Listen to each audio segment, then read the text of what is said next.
ជំរាបសួរប្រជាកសិករដែលធ្វើកសិកម្មដំណាំទុរេនខ្ញុំបង្ហាញថ្ងៃនេះថ្ងៃ8 ខែ 11 2025ខ្ញុំថាយកស្លឹកចុងក្រោយឥឡូវនេះអត់ទេស្លឹកវានៅរាងស្ទើយកមកត្រួយទៀតអានេះបានផលប្រហែលជាខែ7បងប្អូនបានផ្លែឥឡូវហ្នឹងគេថាយកមកត្រួយទៀតហើយវាស្លឹករាងតិចដោយសារអីនេះបន្លោះបន្លាយហ្នឹងឃើញខ្ញុំកាប់ដាច់សាក់ឬកស៊ូខ្ញុំវាចាក់មកបងប្អូនឃើញកស៊ូកម្រិតវាចិត្តដែរដល់ពេលកស៊ូអញ្ចឹងវាចូលរឹសមកវា CG អាហ្នឹងណាហើយត្រេនវាក្រចេញត្រួយមួយឆ្នាំចេញបាន3ដងអញ្ចឹង4ដងអីស្ទើឥឡូវហ្នឹងកាប់អាហ្នឹងដាច់រឹសអស់ឬកស៊ូហើយខ្ញុំបាញ់មីក្រូធាតុទៅស្លឹកវាធំប៉ុន្តែស្លឹកมันនៅស្ទើហើយមែកវាត្រង់តូចដែរប៉ុន្តែឆ្នាំនេះវាចូលឆ្នាំទី2សម្រាប់ចេញផ្កាឆ្នាំទៅផ្កាខ្ញុំបេះចោលផ្កាតិចយកផ្លែឆ្នាំនេះប៉ុន្តែជាផ្លែបានលក់នឹងខែ7មកទៅតម្រងខ្វះម៉ាញ់ឈោមខ្ញុំបាញ់ទៅវាបានស្លឹកនេះដាក់24បានប៉ុណ្ណឹងប៉ុន្តែខ្ញុំសម្រេចថាខ្ញុំយកមកត្រួយទៀតវាយឺតក៏យឺតទៅសំខាន់យើងបានផ្លែច្រើននេះហើយនៅក្នុងនេះបងប្អូនឃើញចន្ទទីដែរចន្ទទីនេះខ្ញុំកាប់មែកគ្រាវគល់អស់ហើយដោយសារនេះកម្ពស់ប្រហែលជា9ម៉ែត្រ8ម៉ែត្រដែរយ៉ាងខ្ពស់ហើយមែកវារឹងតូចខ្ញុំដាក់ជីទៅវាចេះទៅស៊ីហើយវាអត់លូតលាស់ខាងវាចេះឡើងតាមចន្ទទីហ្នឹងសរុបទៅយើងដាំ4ឆ្នាំ5យើងដាំ5ឆ្នាំបានកម្ពស់ហ្នឹងមែកវាទូចប៉ុន្តែយើងអត់ខាតទេបងប្អូនដោយសារយើងបានចន្ទទីលក់ផ្លែលក់អញ្ចឹងណាហើយជាការចន្ទទីខ្ញុំខាងការនោះហើយយើងកាប់តែមួយឆ្នាំហ្នឹងគឺយើងយកផ្លែមកអានេះក៏ផ្កាដែរមែកវាតូចឆ្នាំទៅហ្នឹងហើយខ្ញុំអត់បានតបតែងអីផងហើយនេះអត់ទាន់ចេញត្រួយទេត្រួយចុងក្រោយចេញទៅលើហើយប៉ុន្តែនេះសម្រាប់ថាយើងយកផ្លែឆ្នាំហ្នឹងហើយត្រួយចុងក្រោយចេញបាច់តិចវាប្រព័ន្ធកភ្លៅធំជាងដែរគួរប៉ុន្តែមែកវាតូចទៅវាខ្ពស់យើងអត់ខាតទេដោយសារយើងបានចន្ទទីលក់ដែរអញ្ចឹងយើងកាប់ចន្ទទីឆ្នាំនេះបានផ្លែទុរេនមកធ្វើអញ្ចឹងចំណេញទាំងសងខាងគ្រាន់តែថាយើងរៀងយឺតជាងគេវាដើមមែកអីវាមិនជាសំសួនអីប្រហែលទេនេះខ្វះមីក្រូធាតុច្រើនប៉ុន្តែខ្ញុំបានបាញ់សំថាមពលហ្នឹង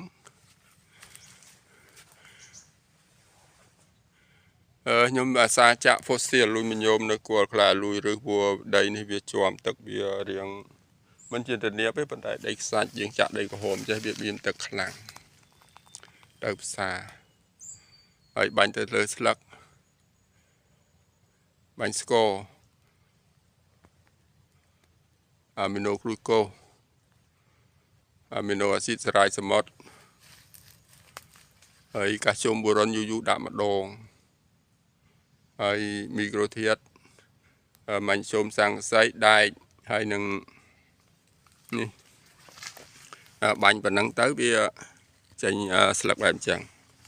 ប៉ុន្តែវាមិនទាន់ជាគ្រប់គ្រាន់ទេនេះត្រួយចុងក្រោយចេញហើយខាងលើខ្ញុំយកត្រួយចុងក្រោយនៅខែហ្នឹងហើយអាដើមនេះ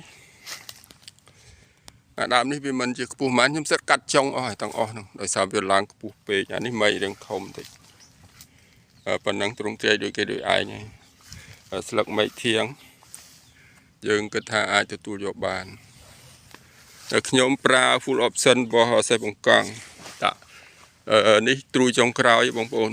វាលាស្លឹកអស់ខ្ញុំដាក់ហើយនឹងត្រួយចុងក្រោយហើយfull option ហ្នឹងវាមាន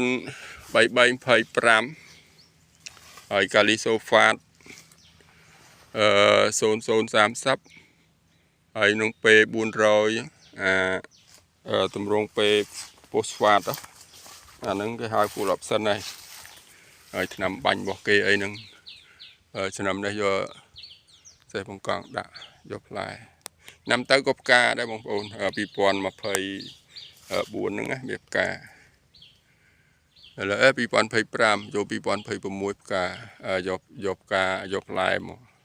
ខ្ញុំកាត់រៀងស្រឡះដែរខ្លាយពីណែនពេកទៅវាចេះតែឡើងលើនេះកម្ពស់5ម៉ែត្រហើយ6ម៉ែត្រផងហើយទ្រូចុងក្រោយហើយបងប្អូនឃើញវាចាំងដែរវាចាំងអញ្ចឹងវានេះហើយវាគ្រប់សារជាតិចិញ្ចឹមហើយប៉ុន្តែអ្វីដែលបានចាំងល្អហ្នឹងគឺម៉ាញ៉េស្យូមបាញ់ម៉ាញ់សូមទៅចាំងបានហើយខ្ញុំបាញ់ហ៊ុយមេអាស៊ីតដែរហ៊ុយមេអាស៊ីតក៏ដាក់ដែរប៉ុន្តែឥឡូវត្រួយចុងក្រោយនេះខ្ញុំចប់ហើយដាក់ជាខ្ញុំដាក់រួចហើយប៉ុន្តែខ្ញុំលែងដាក់ទៀតហើយ15 3ដើមរបស់យួនហ្នឹងក្បាលក្របីហ្នឹងខ្ញុំទុកឲ្យវាលាអស់ខ្ញុំមិនចង់បានស្លឹកធំប៉ុន្មានទេត្រួយចុងក្រោយធ្វើម៉េចឲ្យវាលាកុំឲ្យសត្វស៊ីឬក៏មីក្រូធាតុនឹងវាឲ្យគ្រប់គ្រាន់វានៅតែវែងត្រួយចេញមក15 របស់យួនដាក់ជីបាត់ត្រួយហើយលាអស់សម្រាប់ឆ្នាំនេះ2026យកផ្លែនេះជាឆ្នាំទី1របស់ខ្ញុំឆ្នាំទៅវាឆ្នាំដំបូងក៏បានដែរអានោះព្រោះវាផ្កាមកបេះចោលម៉េចវាទូចខ្ញុំអត់ຕົកអញ្ចឹងសរុបមកត្រេននេះយើងអាចសន្សំធម្មពលនៅលើមីក្រូធាតុដូចជាស្ករអាមីណូក្លូកូសារ៉ាយសមុទ្រអាមីណូអាស៊ីតម៉ាញ៉េស្យូមស័ង្កសីហើយនឹងដែកខ្ញុំទិញនីកើរបស់ក្រុមហ៊ុនអង្គរគ្រីនហើយយើងត្រូវបាញ់ជាប្រចាំមិនជាប្រចាំប៉ុន្មានទេក្នុងមួយខែហើយដល់ក៏បាញ់3ដងដែរសម្រាប់ការពារជំងឺផ្សិតខ្ញុំបាញ់អេសូត្រូប៊ីនហើយនឹងហាធីកូណាសូលអានឹងសម្រាប់ជំងឺនឹងស្លឹកចុងក្រោយបាញ់ពីមុខលាយចូលគ្នាមក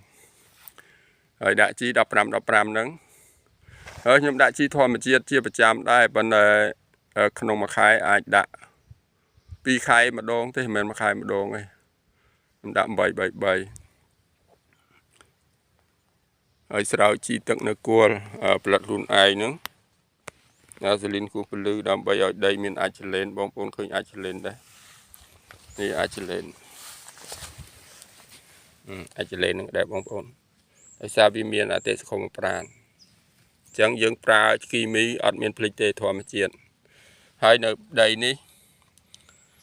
ក៏ខ្ញុំដាក់កតិចឈើកតិចអីដែរតិចអាចអាណាអីហ្នឹងដាក់លាយជាមួយដីមក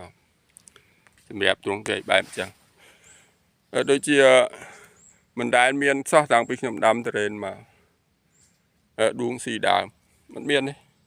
ដោយសារយើងអាសាបាញ់កន្លះខែបាញ់10ថ្ងៃបាញ់អីហើយឆ្នាំសត្វល្អិតហ្នឹងប្រហែលជាវាធំតាមអានេះខ្ញុំស្មានទេខ្ញុំមិនដែលជួបទេប៉ុន្តែបើមានជំងឺខ្ញុំជួបហើយវាយថប់តារាលួយឬវាទឹកតាមដើមអីហ្នឹងអាដើមផ្សេងហ្នឹងជួបហើយសម្រាប់ត្រួយចុងក្រោយប៉ុណ្ណឹងសម្រាប់ខ្ញុំថ្ងៃ8 ខែ 11 2025ហើយថ្ងៃស្អែកនេះ9 វិច្ឆិកា1953ថ្ងៃឯករាជ្យជាតិទៅដើមពីបារាំងអរគុណដែលបងប្អូនបានទស្សនាខ្ញុំមានច្រើនដើមទៀតខ្ញុំនឹងធ្វើបទបង្ហាញជាបន្តបន្ទាប់បើបងប្អូនចង់ទស្សនាមើលទៅបានជាប្រយោជន៍ក៏អូខេដែរខ្ញុំធ្វើបង្ហាញនេះដើម្បីសង្គមហើយពួកយើងមានចំណេះដឹងតិចតួចជាបទពិសោធន៍ខ្លះចែករំលែកគ្នាទៅអរគុណដែលបងប្អូនបានទស្សនា